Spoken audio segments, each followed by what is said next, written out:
Alright, hey YouTubers, here's the deal. Today, I'm working on a 2003 Ford Ranger with a 3.0 V6.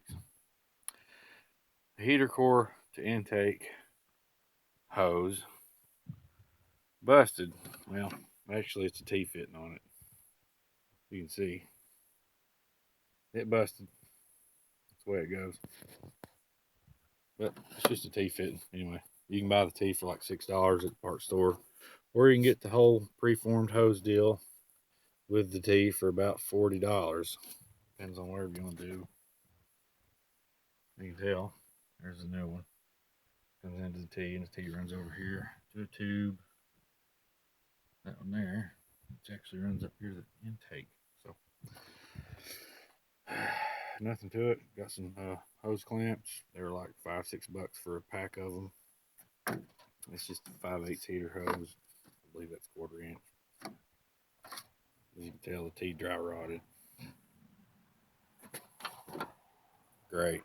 Just wonderful.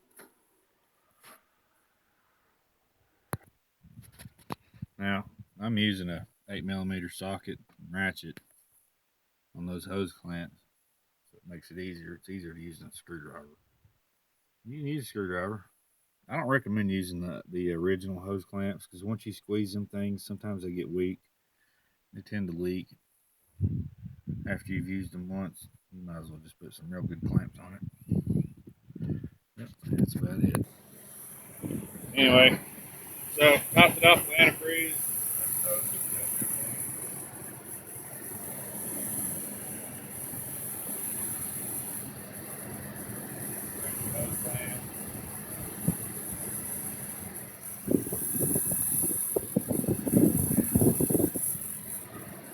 That's about a little over a gallon low on antifreeze.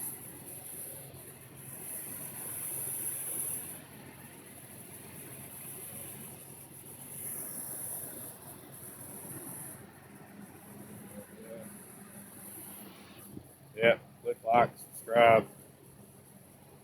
Find something else you like, send it my way so I can watch it.